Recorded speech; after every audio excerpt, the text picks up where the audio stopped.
저희들을 지극히 사랑하시는 하늘에 계신 아버지 하나님, 지난 한 주일 동안 주님께서 특별히 저희들과 함께하여 주셨고, 이렇게 복된 안식일, 화창한 날씨 주시고 주의 성전 찾아와 주님께 찬송과 영광을 돌릴 수 있도록 은혜 주셔서 감사를 드립니다. 주님, 오늘 우리들의 마음 활짝 열고 주님께서 말씀과 더불어 우리 심령 깊숙한 곳에 임재하여 주시기를 간절히 기도합니다. 주님께서 우리들에게 은혜 주시고 능력 주시고, 비록 두 발을 이 땅에 내딛고 있지만 언제나 저 하늘을 사모하고 바라보면서 살아가기를 원하는 당신의 귀한 종들에게 이 시간 주님께서 말씀으로 더불어 우리에게 함께 임재하여 주시기를 우리 구주 예수 그리스도의 이름으로 간절히 기도드리옵나이다. 아멘.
성경 봉독 출애굽기 15장 26절입니다.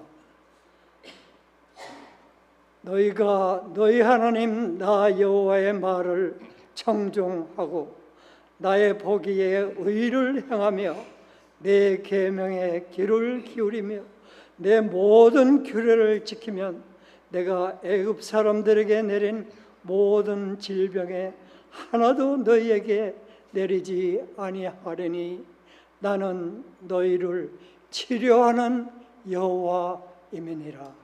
다 같이 무릎 꿇고 기도드리겠습니다.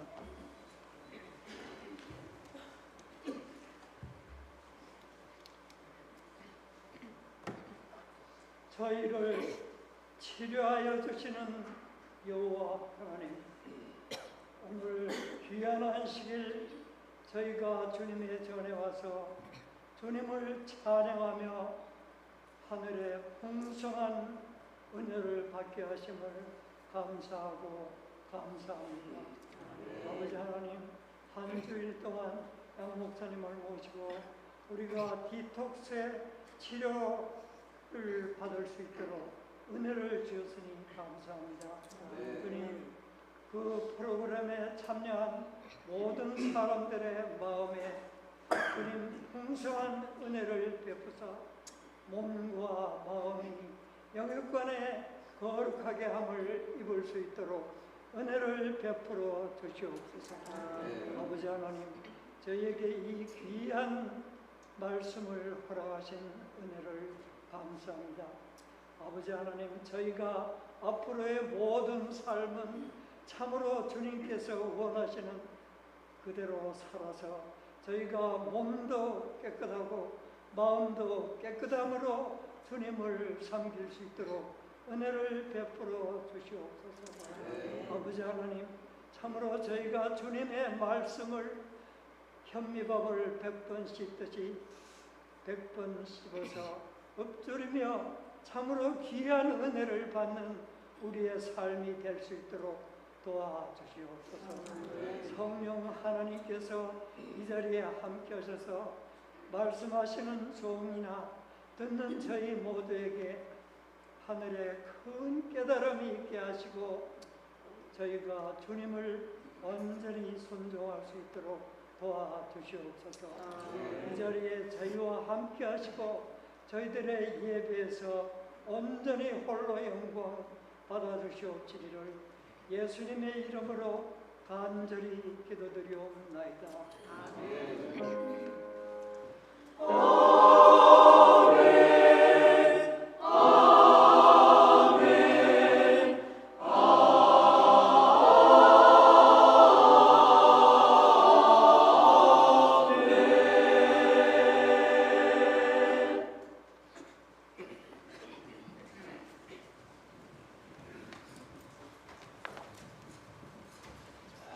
네, 목사님께서 나오셔서 손님 소개와 찬양 다음. 그래, 그러면 순서가 특별 찬양이 있으신 후에 목사님의 손님 소개가 있겠습니다.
평안이 밀려오는 복된 안식일 아침입니다. 오늘 주의 성전을 찾으신 모든 분들에게 주님의 특별한 은혜가 선물로 주어지는 이 아침이 되기를 간절히 기도합니다. 지난 한 주일 동안 또 디톡스 하시면서 몸과 마음을 뒤돌아보신 모든 분들에게 비워진 그 공간에 오늘 말씀과 더불어 성령의 선물로 가득가득 채워지시기를 기도합니다. 그리고 또 인터넷을 통해서 말씀을 또 들었고 또 그곳에서 기도를 하시던 모든 분들에게도 똑같은 은총이 함께하기를 기도합니다. 매일 강의할 때마다 이 사진이 올려졌는데 여기가 어디 같아요? 참 멋진 산이지요. 공룡의 등줄기 같다 그래서 공룡 능선이라 그러는데 산을 타기 좋아하시는 모든 분들이 여기 공룡 능선만큼은 이 지구에서 사는 동안 한 번은 올라가 봐야 되겠다, 버킷리스트에 올라가 있는 유명한 코스입니다. 여기에서 15분 거리에 금강산 몇 봉이 있죠? 12,000봉. 다는 몰라도 일봉은 알아야 되지 않겠습니까? 일봉이 어디에 있을까요? 금강산 제1봉이 저희 힐링센터에서 15분 거리에 있습니다. 많은 사람들이 몰라요. 신선봉, 바다, 산, 호수가 10분 내로 또 있는 그 설악산 대청봉 바로 밑에 백퇴된 힐링센터가 자리를 잡고 있고 또 바로 옆에 백퇴된 건강교육센터가 있는데 이곳에서 많은 분들이 또 모여서 기도하고 성경에 기록된 치유의 원리를, 이것이 얼마나 과학적이고 의학적인 것인지 확인하고 실천하면서 놀라운 치유의 역사들이 일어나고 있습니다. 특별히 이 마지막 시대에 그 어느 때보다도 바다, 산, 호수, 음식, 공기 모든 것이 오염된 환경에서 살기 때문에 7장에서 예언해 놓은 그 모습대로 여러 가지 질병들이 우리를 괴롭히고 있는데 그 질병들을 또 만들어내는 독소를 잠시 이렇게 버리면서 짧은 기간 동안 우리가 체험을 했는데 오늘 아침에 시간이 없어서 간증을 하실 분들이 다 말씀을 못 하신 것 같아요. 막 간증이 끝나고 저를 찾아와서 우리 아틀란타 교회에 나가시는 장선자 집사님이 15년 전에 디톡스를 했는데 그때는 지방 간이 있었는데 그대로 한두 주 하고서 다시 가서 찍었더니 깨끗해졌고 이번에는 허리 통증이 너무 심해서 병원에 가서 스테로이드를 3번씩 맞았는데도 차도가 없었는데 이번 짧은 4일 동안 하면서 싹 사라졌다고 너무너무 기뻐서 아까 과정 공부하는 시간에 오셔서 저에게 들려줬어요. 또 그 소식을 손자가 하버드 의과대학 연구소 의학을 전공하고 폐암연구소에 스카웃을 이제 받아서 그곳에서 근무하고 있는데 아토피가 있다고 그래요. 그래서 할머니가 이렇게 좋아졌는데 너도 좀 해보면 어떻겠느냐 그랬더니 나도 좀 해보겠다. 그래서 또 할머니가 좋아하는 모습을 보게 됐습니다. 이번에 4일 짧은 시간 동안 디톡스가 무엇인지를 체험을 하셨고 또 많은 분들이 이어서 좀 더 하겠다는 분들도 있는데 몸과 마음이 다 거룩하게 청소되면서 그 빈자리에 치료의 성령께서 임재해 주셔서 성령님의 은혜로 치유될 수 있게 되기를 간절히 기도합니다. 성경에 보면은 여러 하나님의 이름들이 나오는데 그 중에서도 특별히 우리에게 치료하는 그 하나님을 꼭 만나기를 원하는 마음들이 누구에게나 있을 것입니다. 여호와 라파, 나는 너희를 치료하는 여호와 하나님이니라. 여호와 라파 되시는 하나님을 꼭 만날 수 있기를 간절히 기도합니다. 그런데 여호와 라파 되시는 이 하나님의 이름은 성경 66권 중에서 딱 한 번 등장합니다. 그래서 잘못하면 놓치기가 쉬워요. 특별히 성경에서 모든 치유의 원리를 찾기 위해서 기도하는 저에게 여호와 라파 되시는 하나님처럼 정말 중요한 분은 없고, 그리고 딱 한 번 등장하는데 어떤 문맥 속에서 그 하나님이 나타나셨는지는 저에게는 너무 중요하다고 생각이 됐어요. 그래서 오늘 이 시간에 딱 한 번 출애굽기 15장 26절에 등장하시는 그 여호와 라파 되시는 하나님을 어떤 상태에서 하나님께서 보여주셨고 만나 주셨는지를 살펴보면서 불치병 힐링 여호와 라파가 답이다라는 제목으로 그 하나님을 오늘 우리 모두가 꼭 만날 수 있게 되기를 간절히 기도합니다. 자, 어떤 문맥 속에서 딱 한 번 등장했는지 조금 길지만 우리 같이 소리내서 출애굽기 15장 22절부터 27절까지 읽어보도록 하겠습니다. 시작. 모세가 홍해에서 이스라엘을 인도하매 그들이 나와서 수르 광야로 들어가서 거기서 사흘 길을 행하였으나 물을 얻지 못하고 마라에 이르렀더니 그곳 물이 써서 마시지 못하겠으므로 그 이름을 마라라 하였더라. 백성이 모세를 대하여 원망하여 가로되 우리가 무엇을 마실까 하매 모세가 여호와께 부르짖었더니 여호와께서 그에게 한 나무를 지시하시니 그가 물에 던짐에 물이 달아졌더라.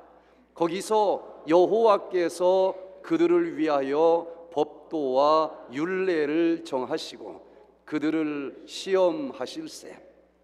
가라사대 너희가 너희 하나님 나 여호와의 말을 청종하고 나의 보기에 의를 행하며 내 계명에 귀를 기울이며 내 모든 규례를 지키면 내가 애굽 사람에게 내린 모든 질병에 하나도 너희에게 내리지 아니하리니 나는 너희를 치료하는 여호와임이니라. 그들이 엘림에 이르니 거기 물샘 12과 종려 70주가 있는지라. 거기서 그들이 그 물 곁에 장막을 치니라.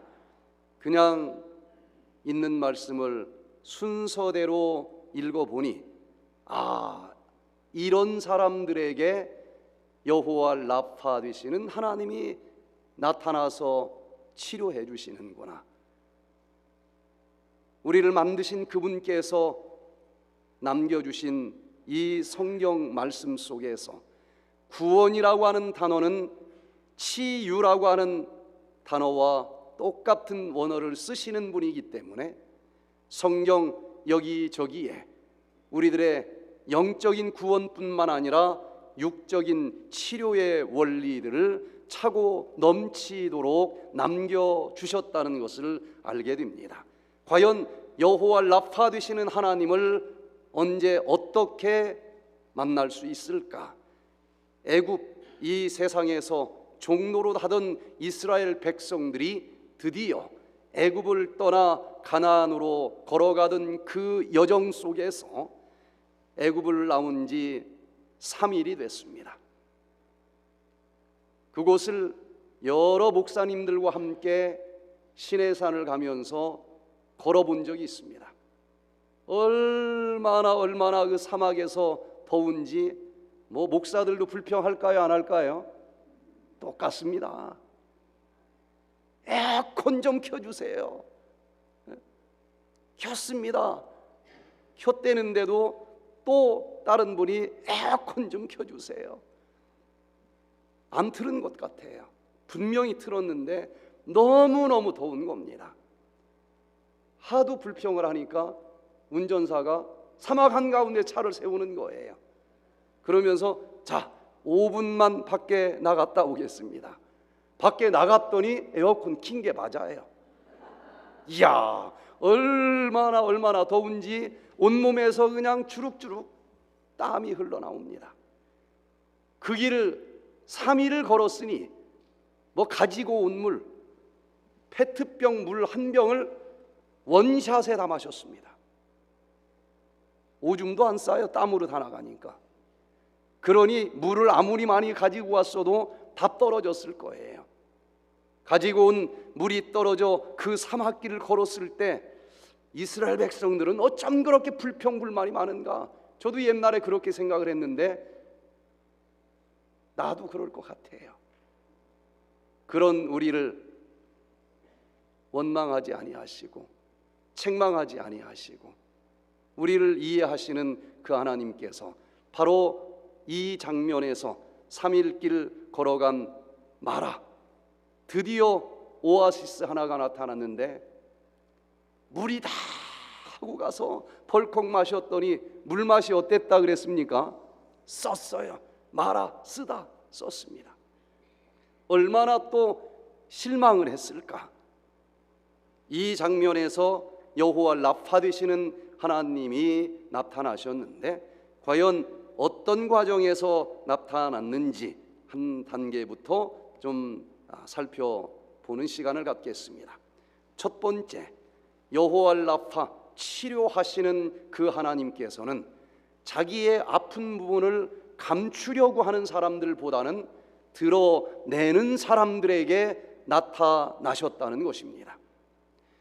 다시 한번 23절을 보니까 마라에 이르렀더니 그곳 물이 써서 마시지 못하겠으므로 그 이름을 마라라 하였더라. 백성이 모세를 대하여 원망하여 가로되 우리가 무엇을 마실까 하매 하나님 앞에서는 있는 그대로 드러내는 것이 이 치료를 위해서 첫 번째 단계로 중요합니다.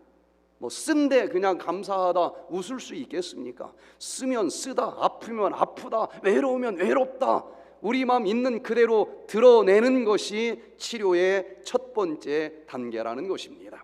SDA 바이블 코멘타리에서는 원망은 그들이 정기적으로 곤란에 부닥칠 때 그들의 영혼의 쓰라림을 표출하는 삶의 일상적인 양태였음이 드러났다.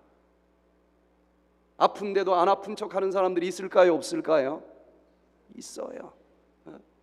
특별히 높은 지위에 있는 사람들이 더 그렇습니다. 내가 그래도 재림교회 장로인데 목사인데 아파도 아프다고 말을 못해요. 치료해 줄 수가 없는 것입니다. 여호와 라파 되시는 하나님께서는 이 속에 아픔을 가지고 있는 사람들에게 나타납니다. 아프지 않은 사람에게 의사가 나타날 필요가 없는 거예요.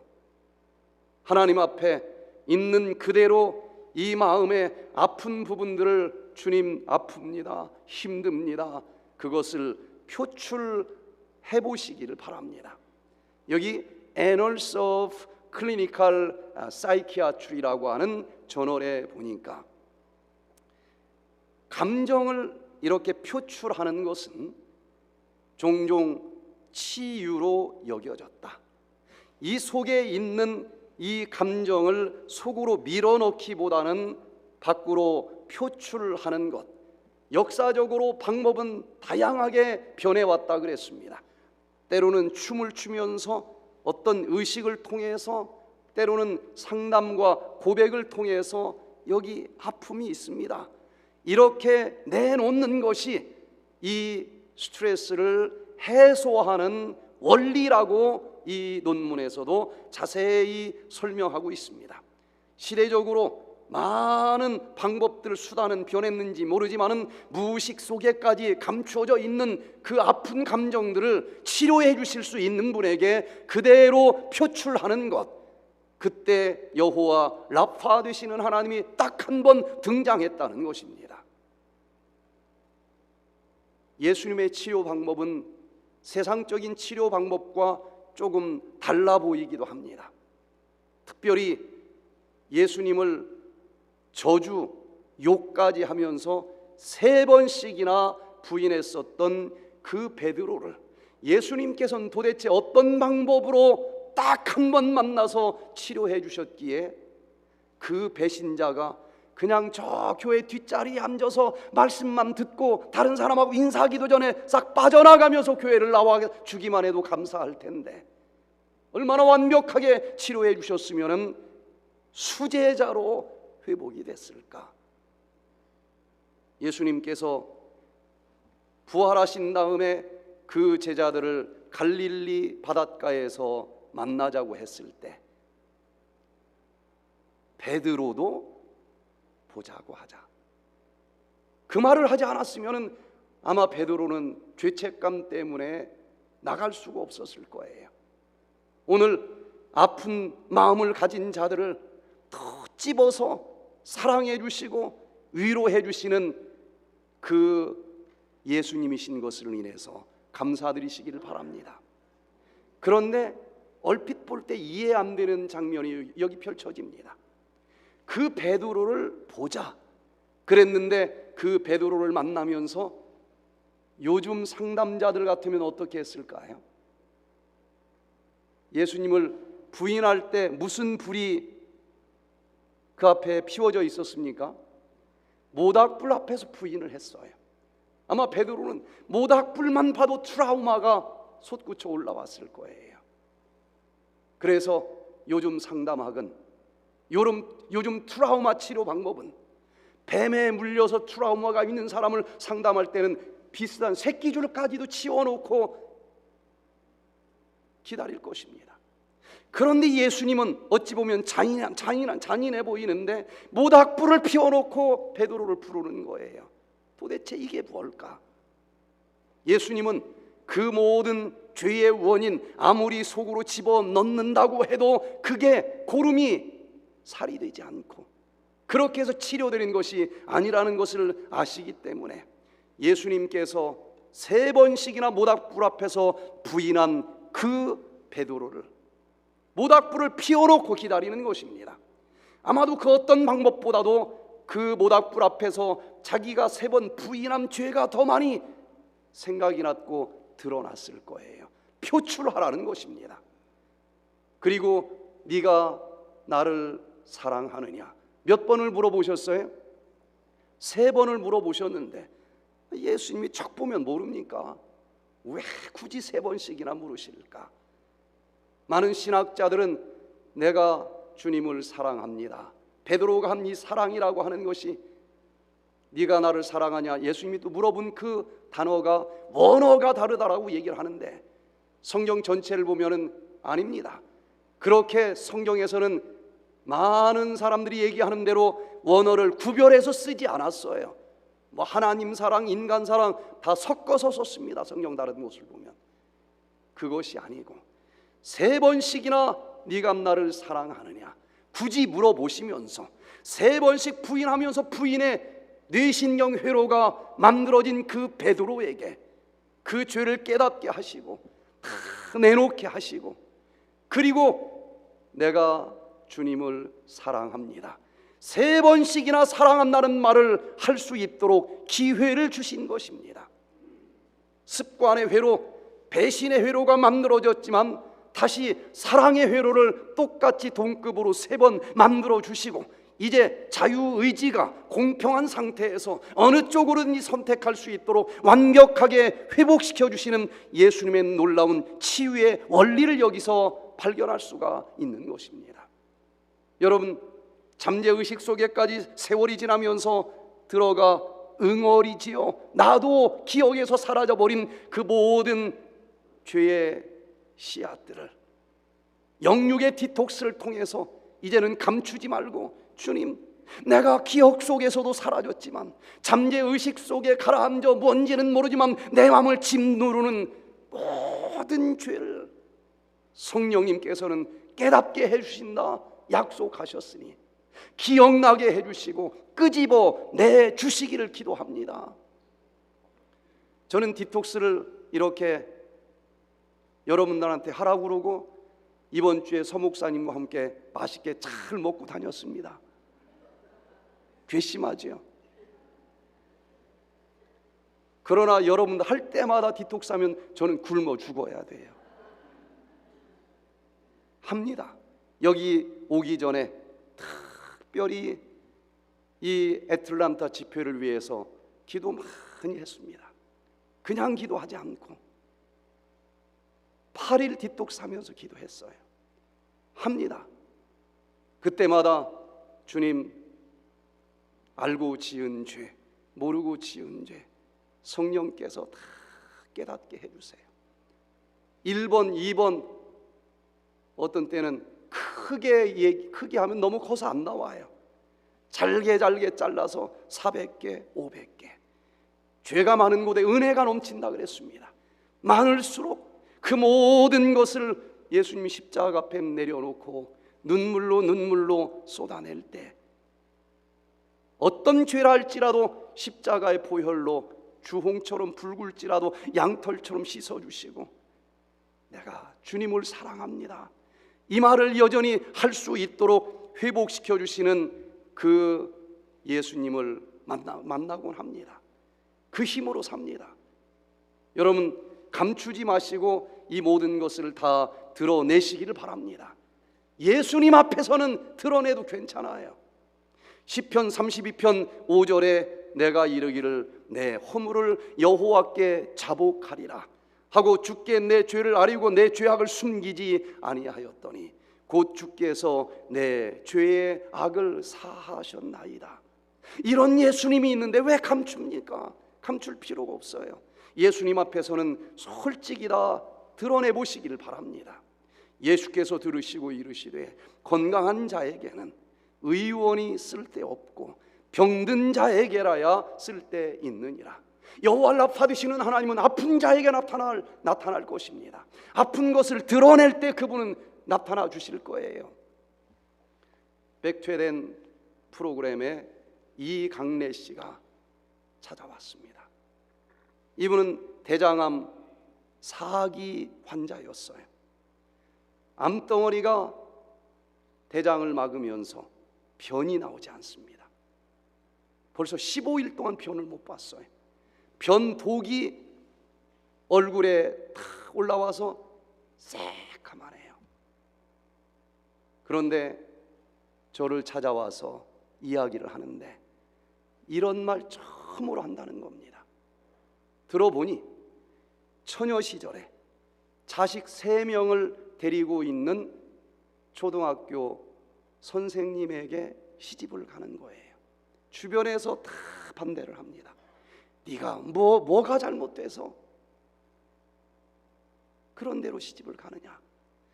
그런데 이분의 고집을 아무도 꺾을 수가 없었습니다. 그런데 딱 결혼하고서 이 남편의 3 자녀를 내 자식처럼 키워야 되겠다 결심을 했는데 자기 뱃속에서 자기 자식을 하나 낳으면은 똑같이 사랑할 자신이 없더래요. 그래서 자식을 안 낳기로 결심을 합니다. 주변에서 더 난리예요. 네 뱃속에서 나와야 네 자식이지, 너 그러다 피눈물 흘린다. 이분은 끝까지 자식을 안 낳습니다. 그리고 정말 자기 자식처럼 정말 사랑을 베풀면서 키웠어요. 남편이 비형 간염이 있었고 결국은 간경화 간암으로 이분이 15년 동안 병수발을 들다가 저를 만나기 2년 전에 돌아가셨어요. 그런데 자식을 끝까지 대학을 보내야 되기 때문에 그 당시 일할 게 별로 없었던 것 같아요. 보험회사를 나가서 이리 뛰고 저리 뛰고 첫째 딸은 대학을 3개씩이나 그런 가운데서도 보내줬다고 그래요. 그런데 그 첫째 딸이 결혼을 하겠다고 데리고 왔는데 마음에 안 드는 겁니다. 고등학교를 나왔나 안 나왔나 이런 청년을 데리고 왔으니 엄마 입장에서 마음에 안 들지 않겠어요? 그런데 이렇게 마음에 안 들면 끝까지 반대하고 결혼식장에도 안 나가는 부모 저 봤습니다. 이분은 그렇지 않았어요. 다 해줬습니다. 냉장고, 세탁기 다 해줬어요. 그래도 첫째 딸 시집 보내고 얼마나 허전합니까? 15일이 지났어요. 추석 명절이 왔습니다. 그날 세 자녀들 중에서 한 명도 나타나지 않았다는 거예요. 병원에서는 3개월밖에 살지 못한다는 선고를 받았는데 그러면 또 마음도 약해져요. 그날 하루 종일 비가 왔는데 남편 사진 붙잡고 정말 하루 종일 피눈물을 흘렸다는 거예요. 내가 너희들을 어떻게 사랑하면서 키웠는데 사랑이 증오로 바뀌었어요. 죽어도 용서 못한다는 겁니다. 그런데 이 말을 어떤 사람에게도 할 수가 없어요. 그 많은 사람들이 너 그러다 피눈물 흘린다 그랬는데 내가 이래 그러면 얼마나 비참해지느냐는 거예요. 말을 못하는 겁니다. 그런데 말씀을 며칠 듣다가 처음으로 오픈을 한 거예요. 전 그때 치료가 가능하겠다. 첫 번째 단계에 올라온 거예요. 그런데 제가 이 치유사역 초창기 30년 전이기 때문에 할 말을 찾을 수가 없었어요. 손잡고 기도했습니다. 하나님, 저는 이분에게 뭐라 위로할 말을 찾을 수가 없습니다. 그러나 예수님께서는 그래도 위로해 주실 수 있을 줄로 믿습니다. 이 미움이 들끓어 암덩어리가 커지고 편도 나오지 않는데 기적을 베풀어 주셔서 그래도 더 큰 사랑 주시고 용서할 수 있는 은혜를 주시기를 기도합니다. 저도 울고 이분도 울고 기도가 끝난 다음에 막 산으로 달려가는 모습을 봤어요. 2시간 뒤에 내려오는데 얼굴이 완전히 달라진 거예요. 새카맸던 얼굴이 환하게 빛이 납니다. 간증하고 싶다 해서 마이크를 드렸는데 산에 올라가서 산 꼭대기까지 올라갔대요. 그냥 막 하나님 앞에 쏟아붓대. 내가 뭘 잘못했습니까? 막 욕을 했대. 욕을. 그럼 됩니까? 안 됩니까? 다른 사람한테 하면 안 돼요. 하나님한테는 있는 그대로 쏟아부어도 받아주실 분인 것을 인해서 감사를 드립니다. 1시간을 내가 뭘 잘못했느냐, 이 정도 사랑을 베풀었는데 도대체 뭐가 잘못이냐, 내가 왜 이런 대접을 받아야 되느냐. 사람 같으면 1시간 요구하면 도망갑니다. 그런데도 예수님은 여전히 자기를 껴안고 있는 느낌이 들었대요. 그러면서 마음속으로 들리는 소리가 너 병원에서 얼마나 더 산다고 그러더냐. 그냥 투명하게 3개월이요 그랬대. 그랬더니 또 마음속에서 들리는 소리가 수많은 사람들이 너 그러다 피눈물 흘린다 그러는데도 너 다 참으면서 사랑 주지 않았느냐. 15년 동안 준 사랑이 아까워서라도 마지막 3개월 그냥 마저 주고 가면 안 되니. 그게 다 꽃이더래요. 그때부터 회개의 눈물이 쏟아지는데, 하나님, 제가 정말 숭고한 사랑을 준 줄 알았는데 아니었네요. 받아먹을 마음이 있으니까 이렇게 서운했던 것 아닙니까? 내가 잘못했습니다. 주님, 잘못했습니다. 1시간을 울며 불며 주님, 내가 3개월, 마지막 3개월이라도 진짜 사랑 받아먹을 거 생각 안 하고 그냥 주고 가겠습니다. 눈물이 콧물과 함께 쏟아지는데, 의학적으로 여기에는 카테콜라민과 같은 스트레스가 녹아가지고 나오는 눈물이라고 하는 것이 밝혀졌어요. 해보신 분 알 거예요. 얼마나 속이 후련합니까? 그러고 자기의 모든 죄를 또 용서해 주시고 사랑해 주신 그 예수님을 가슴 속에서 느끼면서 내려오는데 하늘이 다 천국처럼 보이고, 그러다가 중간 정도 산을 내려오는데 변의가 느껴지더래요. 뭐 산속에 아무도 없고 또 뭐 나무가 다 먹을 거니까 뭐 그냥 거기서 주저앉았는데 시체 썩은 냄새가 나더래. 얼마나 나오는지 15일 동안 안 본 게 다 나왔어요. 독소가 다 빠졌습니다. 얼굴이 환해졌어요. 그때 우리가 1년에 한 번씩 해외로 이 힐링 요양 프로그램을 떠나는데 6개월 뒤에 필리핀으로 가기로 했습니다. 이분이 일본으로 와서 돈까지 내면서 예약을 하는데 초창기라서 믿음이 부족했나 봐요. 아니 3개월밖에 살지 못한다는 분이 6개월 뒤에 가는 걸 돈까지 냈으니 돌아가시면 돈을 어떻게 돌려주지? 근데 그때까지 안 죽고 갔어요. 여기 빨간 바지 입으시고 원주민들 막 뭐 선물 나눠주고 사랑을 하고, 그러고 저는 이제 뭐 여기 가고 저기 가고 미국에 오고 뭐 하고 하면서 25년이 그 뒤로 흘렀습니다. 25년 만에 이분이 광주에 사는데 광주 김대중 컨벤션 센터를 빌려서 광주에 있는 34개 교회 연합으로 많은 1000여 명의 사람들이 그곳에서 디톡스 힐링 캠프를 하는데 이분이 죽지 않고 그 집회에 온 거예요. 얼마나 반가운지. 70이 넘었는데도 여전히 건강한 겁니다. 암이 그때 싹 없어졌다는 거예요. 그래서 그때 그 딸은 어떻게 잘 지냅니까? 그랬더니 진짜 받아먹을 생각 안 하고 줬대. 여러분 그런 사랑 한번 줘보시길 바랍니다. 멧돼지라도 반응이 와요.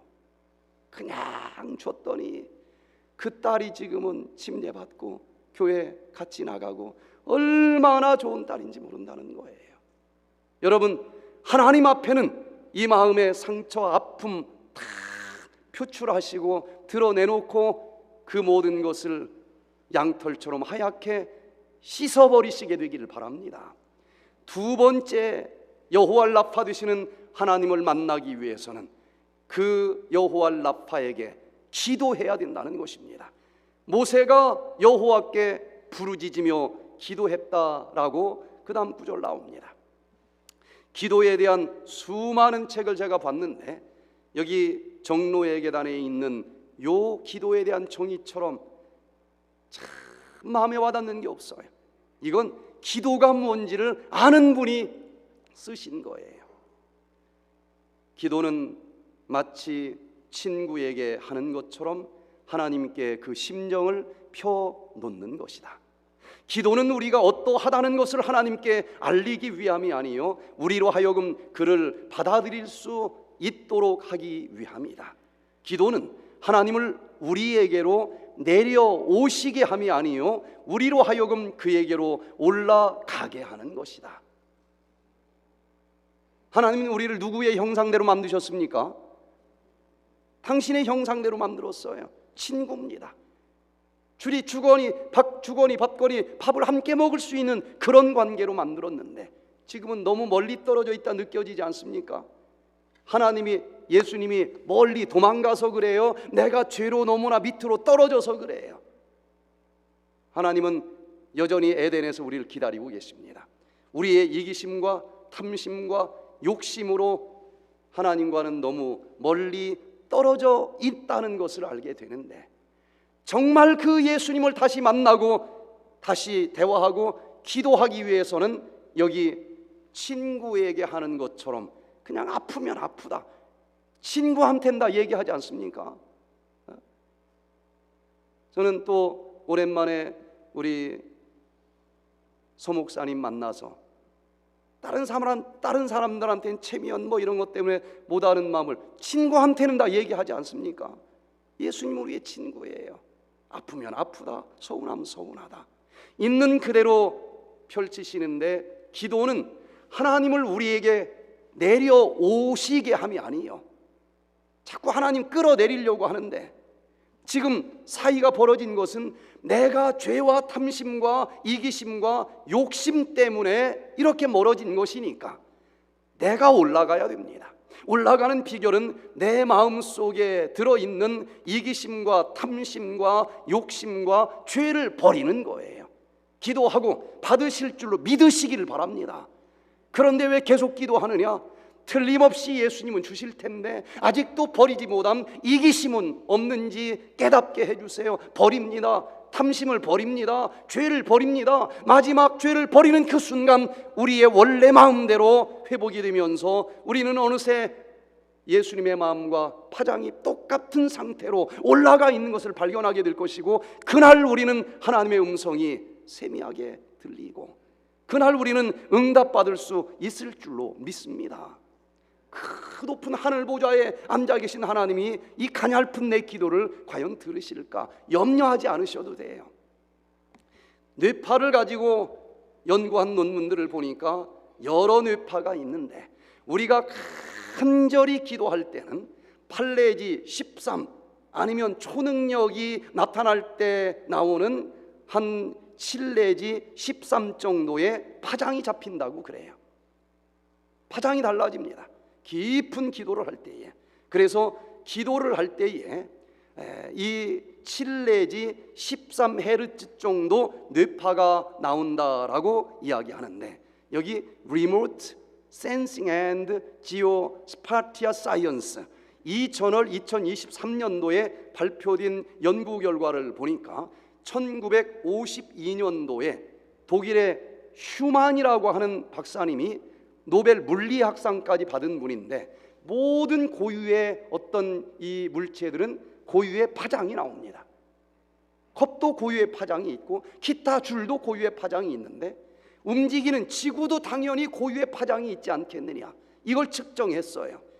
그래서 이것을 슈만 공명 주파수라고 부르는데, 그게 1952년도에 발표됐기 때문에 이게 진짜 맞아 틀려 여러 가지 논쟁이 있었는데, 여기 2023년도 논문에 그게 맞다는 것입니다. 지구에 고유 주파수가 있다는 거예요. 그래서 우리가 정말 디톡스 하면서 모든 이기심, 탐심, 욕심 다 버리고 예수님의 마음의 파장으로 회복된 상태에서 간절히 기도하면은 그때 과학적으로는 7 내지 13헤르츠가 나옵니다. 그래도 이 가냘픈 기도가 하늘 보좌까지 올라갈 수 있을까? 감사하게도 이 파장과 지구의 공명 주파수가 똑같다는 것입니다. 7.83헤르츠예요. 지구의 이 고유 주파수가. 내 간절한 기도가 이 알파파로 올라가면서 파장이 같은 것끼리는 공명 효과에 의해서 증폭이 됩니다. 지구의 거대한 공명 주파수를 타고 대기권 꿰뚫고 하늘 보좌에까지 올라갈 수 있다, 과학적으로 증명된 시대에 살아갈 수 있는 것을 인해서 감사드리시길 바랍니다. 예수님의 오른팔이 움직인다 그랬어요. 하늘 보물 창고 열어주신다 그랬습니다. 내가 믿음으로 바라본 그것을 드디어 내 눈앞에 실상으로 내려주실 수 있는 그 예수님에게 마음 열고 간절히 모세처럼 기도할 수 있는 우리 모두가 되시기를 바랍니다. 똑같은 급의 응답을 받은 많은 사람들을 저는 이 프로그램에서 봤어요. 김세용 씨가 부천에서 이 프로그램에 이제 와서 참석을 하시는데 심근경색증으로 쓰러졌어요. 3개월 동안 중환자실에 있었습니다. 죽을 뻔했는데 반드시 살았대요.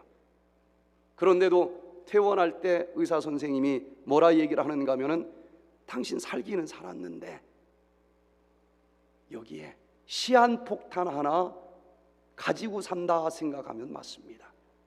당신은 90세 먹은 할머니 심장처럼 약해졌습니다. 걸어보니까 알겠어요. 계단을 올라갈 때도 가슴이 아파. 달리지도 말고 산도 타지도 말고 계단만 올라가도 가슴이 뻐근하니 아파요. 그래서 이분이 그 당시는 디톡스 프로그램을 안 할 때입니다. 금식을 했어요. 금식을 5일 동안 하면서 마음속에 있는 모든 죄를 다 디톡스 했습니다. 이분이 성격이 급해요. 핏대를 잘 세웠다는 겁니다. 목사님이 설교 시원찮게 한다고 멱살 잡고 내동댕이 친 적도 있대요. 자기만 맞았고 다 틀렸다고 생각해서 핏대를 그렇게 많이 세웠는데, 기도하면서 보니 자기가 잘못한 게 그렇게 많이 성령께서 끄집어내 주시는데, 5일 동안 눈물로 회개를 하는데, 마지막 저 깊은 곳에 까마득하게 잊어버리고 있었는데 바위 덩어리만한 죄가 가라앉아 있더라는 거예요. 주님, 잘못했습니다. 마지막 그 죄가 왈칵 쏟아져 나오는 그 순간, 여러분, 여기 창문 열고 쾌쾌 묵은 공기 내보내면 여긴 이만큼 공기가 비어 있습니까? 어디서 들어와도 그만큼 신선한 공기가 들어오게 되어 있어요. 이 속에 모든 죄를 버리고 나면 그 빈 마음에는 우리는 거룩한 하나님의 마음으로 만들어졌기 때문에 거룩한 성령이 들어오게 되어 있는 것입니다. 그 성령이 들어왔을 때의 느낌을 저는 여러 사람에게 들었는데 표현은 다르지만 같은 현상을 얘기하는 것 같아요. 이분은 그 순간 머리끝부터 발끝까지 1만 2천 볼트 정도는 전류가 흐르는 것 같은 느낌이 들었다는 겁니다. 또 어떤 분은 여기에 불이 떨어진 줄 알았다고 표현을 하는 사람도 있었어요. 그 딱 한 번의 기도로 오랫동안 가지고 있던 심장병이 단 한 번에 사라졌다는 겁니다. 계단 하나도 오르기 어려웠던 이분이 3개씩 펄쩍펄쩍 뛰어서 달려가도 통증이 느껴지지 않을 정도로 놀랍게 좋아지는 기적을 제가 봤습니다. 여러분, 기도하시게 되기를 바랍니다. 3번째는 그 기도했더니 하나님께서 이렇게 해봐라 하고 여호와 라파가 처방전을 주는데, 이 처방이 너무 단순해서 알면서도 안 하는 사람들이 많은데, 여호와 라파 되시는 하나님이 처방한 방법 그대로 하시게 되기를 바랍니다.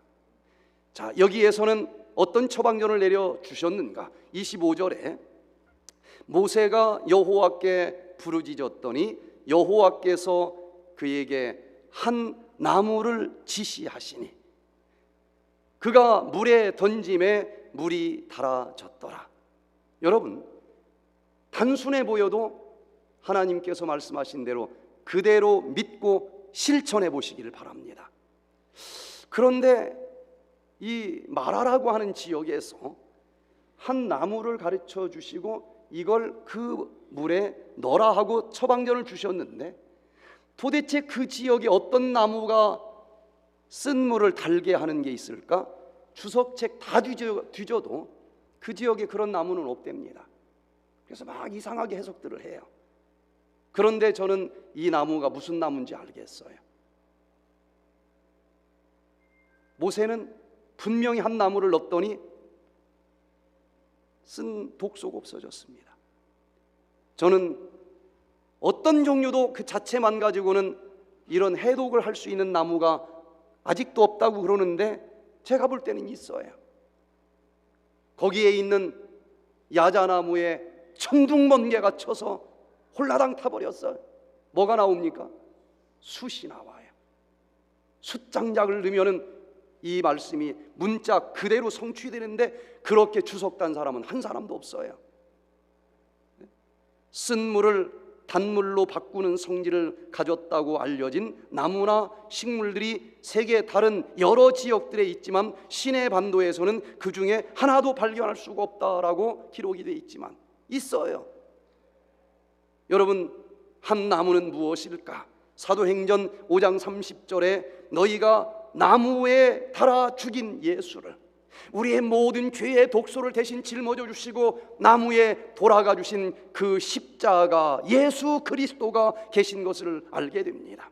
그 나무에 예수님이 우리의 모든 죄를 짊어지시고 올라가셨는데 우리를 대신해서 돌아가셨다고 그랬어요. 우리는 죽지 않을 수 있다 그럽니다. 그런데도 그 십자가 예수님 믿었어도 죽어요, 안 죽어요? 죽어요, 안 죽어요? 성경이 거짓말했네요. 분명히 죽어요. 그러나 조금 더 자세히 보면 성경에는 2가지 죽음이 있지 않습니까? 첫째 죽음, 둘째 죽음. 그런데 분명히 첫 번째 죽음은 믿어도 다 죽는 것을 보니 그건 아닌 것 같고, 예수님이 몇 번째 죽음을 대신 죽어주셨다는 겁니까? 2번째 죽음. 2번째 죽음은 뭘로 죽는 거예요? 유황불로 죽는 것입니다. 십자가에서 그냥 죽은 게 아니에요. 유황불로 죽은 것입니다. 영적인 숯이 탄생할 수 있는 거예요. 그래서 실물 교훈의 교수 방법으로 생각을 해보니까 나무 플러스 촤콜이 나옵니다. 예수님 십자가 나무에서 유황불의 심판을 받아 나를 대신해서 돌아가 주셨을 때 나오는 것이 십자가니까, 십자가는 모든 우리의 영적인 독소를 다 씻어줄 수 있는 영적인 촤콜이라 얘기해도 틀림이 없을 겁니다. 자, 그러면은 예수님께서 우리를 대신해서 돌아가 주신 이 십자가를 영적인 숯으로 구원을 받을 수 있는데, 육적인 십자가로는 우리가 치료가 될 수 있다는 거예요. 나무에다가 불을 붙이면은 뭐가 한참 연기와 함께 날아가지 않습니까? 다 빨갛게 달아올랐을 때에 공기를 차단시키면은 유기체와 불이 많이 날아갔지만 나무와 똑같은 모양의 숯장작이 나와요. 이 숯을 우리는 예수님께서 유황불의 심판을 우리를 대신해서 받으셨을 때에 둘째 사망으로 돌아가 주셨지만은 그때 나온 것이 뭔가 한참 날아간 것이 있는 영적인 촤콜과 같은 십자가가 태어났다는 것인데, 육적으로는 이 사람에게 독소가 달라붙으면 그 독소가 우리의 생명을 갉아먹는데 끝까지 갉아먹어버리면 생명이 없는 시체만 나오는 것입니다. 사망을 하는 거예요. 그러나 이 독소가 내 생명을 갉아먹어 통증이 있을 때 숯을 갖다 딱 붙여주든지 먹든지 하면은 뭔가 한참 날아간 블랙홀이 숯에는 있지 않습니까? 그 블랙홀이 독소를 흡착해서 빨아먹어 버려요. 짊어지는 것입니다. 그러면 드디어 내가 죽을 뻔했지만 이 독소가 촤콜이 다 짊어짐으로 인해서 내가 죽지 않고 치료가 될 수 있다는 원리 아니겠습니까? 그런데 영적으로는 죄라고 하는 영적인 독소가 내 생명을 갉아먹는 게 더 심각하지 않습니까? 이 죄라고 하는 독소는 언제까지 갉아먹어요? 내 생명 다 먹을 때까지 갉아먹습니다. 그러면 우리는 영멸의 운명에 빠질 수밖에 없어요. 그럼에도 불구하고 이 죄가 내 생명을 갉아먹고 있는 죄인에게 영적인 촤콜 십자가를 영접하기만 하면은 그 십자가가 대신 내 죄를 짊어져 주시는 것입니다. 그러면 우리는 죽지 않고 영생의 축복을 누릴 수 있다고 하는 것 아니겠습니까? 여기 The West Journal of Medicine이라고 하는 저널에 보니까 촤콜의 과거, 현재, 미래에 대해서 분석한 논문이 나와요. 여기 보니까 이 예전부터 촤콜은 독극물을 제거해 주면서 치료해 주는데, 주로 병원에서는 어떤 독소를 먹었을 때 숯가루 물로 이것을 토해내든지 관장을 하든지 그러면 오 놀랍게 좋아졌어요. 이게 너무나 파워풀한 치료 효과가 있어서 숯 하면은 그냥 뭐 잘못 먹어서 위에서 독극물을 배출하는 것 정도로만 인식이 굳어 있는데, 여기 보니까 활성탄이 여러 유형의 중독에서 가장 효과적인 단일 치료법일 수도 있다. 어떤 독소이든지 그저 위 배출하는 정도로만 쓸 것이 아니고 모든 독소를 해독해 주는데 하나만 가지고 써도 효과가 있는 놀라운 이 치료 효과가 있다. 메커니즘을 이 논문에서 쓰고 있는데, 자, 독소가 몸속으로 들어왔을 때에 그 독소가 혈관으로 흡수가 되고 해독의 장기 간으로 문맥을 통해서 들어갑니다.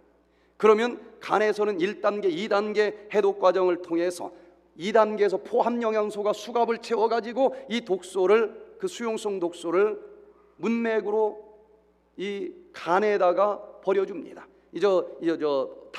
담낭으로 보내줘요. 그러면은 십이지장으로 이제 버려지는데, 이게 쭉 나가서 대변으로 나가면 끝인데 장에서 수갑이 풀어지더라는 거예요. 포함 영양소가 풀어져요. 그러면 실컷 해독을 했는데 독소가 다시 분리가 되고 재흡수가 되는 것이 문제더라. 그래서 질병이 계속 지속되는데, 촤콜을 먹어주면 어떤 일이 벌어질까? 자, 이제 똑같이 진행이 되면서 간에서 포함 영양소와 함께 장으로 버려졌고 수갑이 풀어져서 독소가 다시 흡수되려고 할 때에 차콜을 먹으면 차콜에는 그걸 빨아들일 수 있는 미세 블랙홀이 있기 때문에 빨아들인다는 겁니다. 그리고 혈관에서 아직도 돌아다니는 독소까지도 역류 삼투하게 해서 빨아들여 가지고 차콜이 다 끌고 대변으로 버려주면은 질병이 치료될 수 있다. 차콜이 어떻게 치료해 주는지 메커니즘을 이 논문에서 의학적으로 다 규명을 했습니다. 놀라운 효과가 있어요. 단순해 보이지만 그 원리를 지금도 활용할 수 있다는 것입니다. 김명중 씨가 이 백투에덴 프로그램에 오셨는데 태어나면서부터 아토피입니다. 34살 먹을 때까지 아토피예요. 너무 심해. 전신입니다. 이건 며칠 있다가 좋아진 사진을 찍은 거예요. 그래서 학교를 가면 짐승 취급을 받기 때문에 학교를 다니지 못했습니다. 전북에 있는 청소년 수련관에서 한 150명 모여서 이 프로그램을 하는데 첫날 온천으로 다 가는 프로그램을 짰는데 이 친구는 밥을 먹을 때 입을 벌리면 여기가 찢어져요. 진물이 납니다. 이게 또 마르면서 딱정이가 돼요. 그 다음 밥 먹을 때는 씹으면 요 부스럼이 반찬으로 떨어져. 같이 앉아서 먹을 수가 없어요. 그런데 그때 정말 우리 봉사자들이 얼마나 사랑으로 가득 차 있는지 여대생이 그 앞에 앉아서 밥을 먹어주고 대화를 나눠주는 거예요. 이런 대접을 처음 받았다는 겁니다.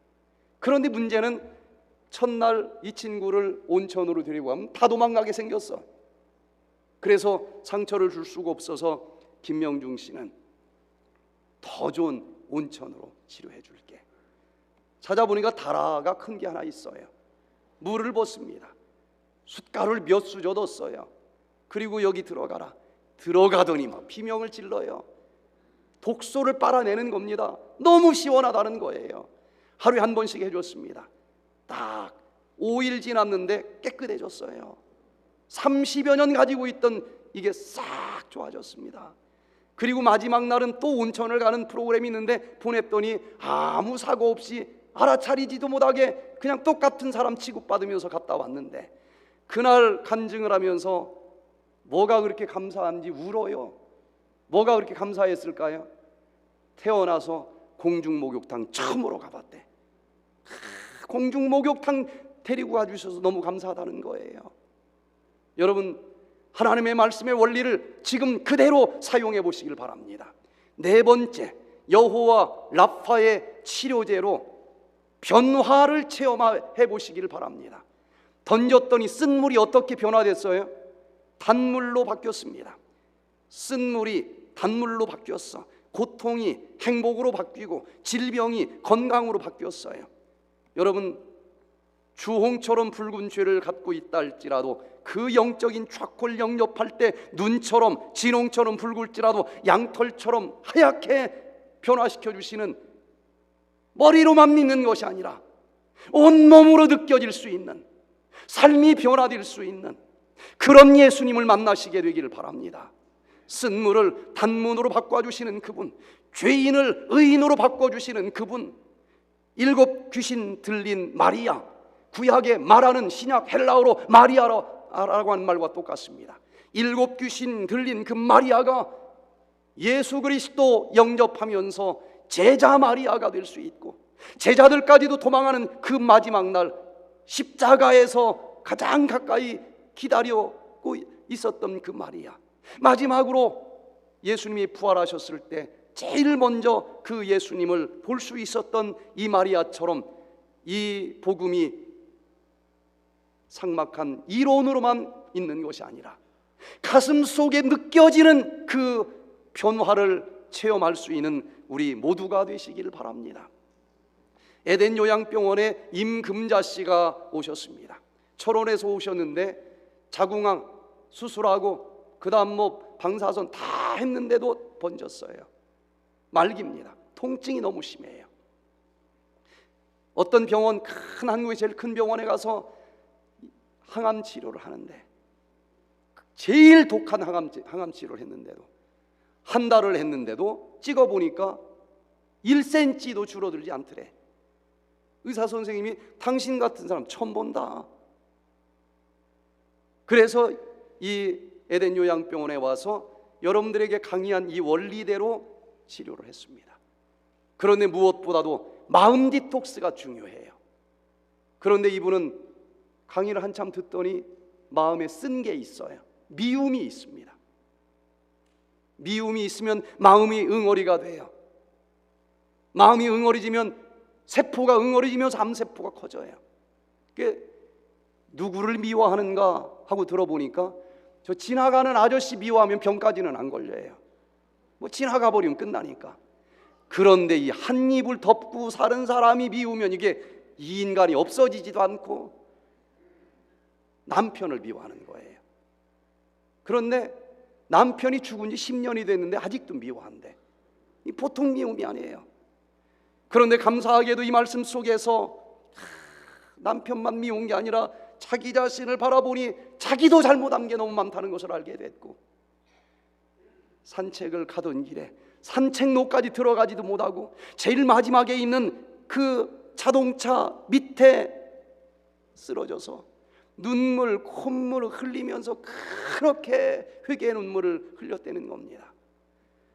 여러분, 이 무거운 죄가 다 씻어지고 그 자리 성령님께서 들어오셨을 때 그 기쁨이 얼마나 큰 줄 아십니까?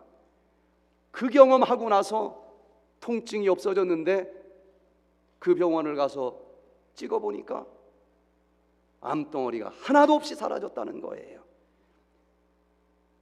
자기 이런 걸 본 적이 없어서 죄송하지만 조직검사 좀 한번 하게 해줘라. 자기 믿어지지가 않는다. 아니, 조직검사는 진단할 때 하는 것이지. 거꾸로 뒤집혔지만 자기도 궁금해서 허락을 했대요. 그 다음 주에 가서 봤는데 조직검사상에도 하나도 없어요. 그 뒤로 25년이 지났습니다. 철원에서 한 우리 장로님 부부가 백투에덴 프로그램에 오셨는데 이분을 보더니 자기 친척이래. 그때 자기가 거기 가라고 해서 갔대. 그 지금 어떻게 지내십니까? 그랬더니 그 뒤로 깨끗하게 나와서 70대 뭐 거의 중반 후반들인데 지금 일까지 다니고 있다는 거예요. 이 하나님을 꼭 만나시게 되기를 바랍니다. 마지막으로 5번째, 여호와 라파 되시는 하나님께서 치료해 주시는데 그 전제 조건을 꼭 지키시기를 바랍니다. 전제 조건을 여기 보니까 내 계명에 귀를 기울이며 내 모든 규례를 지키면 애굽 사람에게 내린 모든 질병이 하나도 내리지 아니하고 나는 너희를 치료하는 여호와 하나님인 것을 알게 될 것이다. 여러분, 이 계명과 규례를 지키시기를 바랍니다. 많은 사람들이 성경을 잘못 읽고 그냥 다 율법 계명은 폐지됐다고, 십자가로 폐지됐다고 얘기를 하는데 십자가가 있을지라도 1.1획도 없어지지 않을 율법과 계명이 있습니다. 예수님이 십자가에 돌아가셨기 때문에 더 이상 만대 틀린에 편론할 필요가 없는 그런 율법도 있어요. 안식일도 절기 안식일 같은 율법은 더 이상 얘기할 필요도 없는 것입니다. 간단하게 요약을 하면은 도대체 성경에서 십자가가 임한다 할지라도 영원히 계속될 율법과 계명은 무엇일까? 인간이라고 하면 도덕적으로 당연히 지켜야 될 10계명은 뭐 예수님이 십자가에서 돌아가셨다고 해서 이제는 간음해도 된다고 할 수는 없지 않겠어요? 부모 공경하지 않아도 된다고 할 수 없는 것 아니겠습니까? 10계명은 지켜야 되는 것입니다. 그러나 제사, 의자, 의문의 법, 예수님이 십자가에서 아직 돌아가시기 전이라서 양을 한 마리 잡아가지고 와서 어떻게 나를 예수님을 대신해서 피를 잡아서 뿌리는지 그 제사법은 예수님이 어린 양으로 직접 돌아가셨기 때문에 요 상징적인 것은 말하지 않아도 폐지됐어요. 유월절 안 지켜도 됩니다. 지킬 필요 없어요. 그러나 건강법은 구약시대에 레위기서에 기록된 그 건강법은 지금도 100% 유효한 법칙이라고 하는 것들이 과학적으로 증명되고 있지 않습니까? 지금 우리는 그 성경책에 있는 건강법칙을 지금도 지켜야 되고 거기서 먹어라 먹지 말라 그 음식 그대로 지키는 것이 복이다라고 믿고 이 프로그램을 진행하는 것입니다. 우리가 이스라엘 국민이 아니기 때문에 이스라엘 국가법 같은 건 안 지켜도 상관이 없어요. 그래서 이 법을 잘 분별하면서 하나님의 율법과 계명을 잘 지키실 때에 여호와 라파 되시는 하나님이 나타난다라고 하는 사실을 여러분들 꼭 기억하시고 그 축복 받으시기를 바랍니다. 저쪽 시카고에서 이 프로그램을 할 때 김창수 목사님이 참여를 하셨어요. 82세입니다. 당뇨를 42년 동안 가지고 있대요. 합병증이 머리부터 발끝까지 나타나서 9개 분야의 전문 분야 의사 전문의를 만나면서 하루하루 사는데 지팡이 잡고 한 사람이 부축을 해가지고 왔는데도 서 있기가 힘들어요. 이런 분이 나도 디톡스 하면 괜찮을까요? 해도 됩니다. 그랬더니 약을 끊고 할까요? 악수를 해보니까 막 흔들려서 약을 17개를 먹는데요. 그래서 제가 그냥 먹으면서 하시죠. 근데 이분이 마음에 안 와닿는지 그냥 끊으면서 하겠습니다. 제가 한 발 더 가까이 가서 그냥 먹으면서 하시지요. 그날 밤 약사 딸하고 막 논쟁을 하면서 아버지 지금 약을 먹어도 오늘 저녁에 죽을지 말지 모르는데 그걸 끊으면 어떻게 합니까? 그런데 이분 고집을 꺾지 못했어요. 약을 끊고 디톡스를 했습니다. 그런데 약을 끊었는데도 혈당이 300이 안 떨어지던 분이 혈당이 조절이 되는 거예요. 일주일 뒤에 지팡이 던져버리고 나오는 겁니다. 설악산 힐링센터 오픈했을 때 그 딸이 보내줘서 한 달 있다가 왔는데 이분이 하는 얘기가 40여 년 동안 목사를 하신 분인데 저는 반쪽 복음을 믿었습니다. 성경에 분명히 건강기별 나오는데 그걸 몰랐습니다. 전 이제 그것까지 포함해서 100% 복음을 믿어야 되겠습니다. 나 다시 침례 좀 주십시오. 사모님과 함께 다시 침례를 받고 설악산 이쪽 저쪽 막 달려다니도 괜찮을 만큼 좋아지는 것을 봤어요. 여러분 이번 한 주일 동안 영적인 육적인 디톡스를 하셨는데 이 원리를 잘 실천하시면서 예수님이 오시는 그날 영과 혼뿐만 아니라 몸까지 흠없이 보존된 상태에서 그 예수님 우리 함께 만날 수 있게 되기를 간절히 바라면서 오늘 말씀을 마치겠습니다.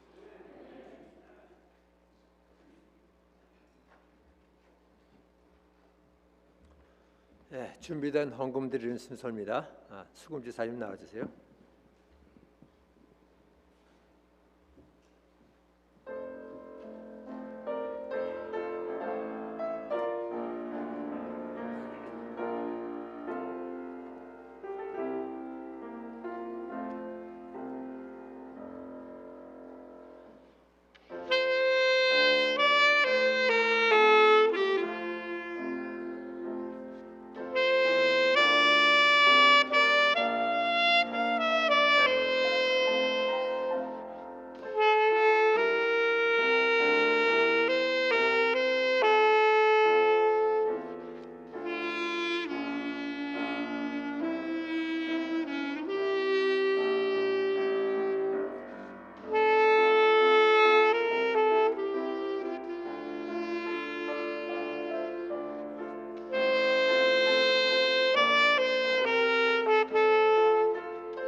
허물을 위해서 기도하겠습니다. 여호와 라파 하나님을 만나게 해주셔서 감사합니다. 여호와 라파 하나님께 기도하게 해주셔서 감사합니다.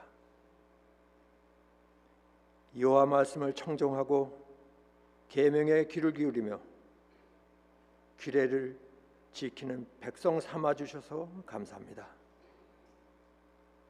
지난 한 주간도 우리 필요를 은혜로 채워주셔서 감사합니다. 수입의 일부를 주님 전에 바치는 마음 주셔서 감사합니다. 이 정성을 담은 이 헌물이 주님 사업에 요긴히 쓰여지기를 간절히 바랍나이다. 이 헌물과 함께 드리는 저희 마음을 받아주시옵고 저희 마음이 하늘 처정을 향해서 더욱 가까이 가는 저희들에게 인도하여 주시옵소서. 예수님 성호 받들어 간절히 기도드리옵나이다.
이제는 아버지 하나님의 그 크신 사랑과 예수 그리스도의 은혜와 성령님의 감동 감화하심이 비록 이 땅에 두 발을 내딛고 있지만 우리의 마음은 벌써 하늘에 들어가 있는 당신의 귀한 종들에게 이제로부터 주님이 다시 오시는 그날까지 항상 동행해 주시옵기를 우리 구주 예수 그리스도의 이름으로 간절히 축원하옵나이다. 아멘.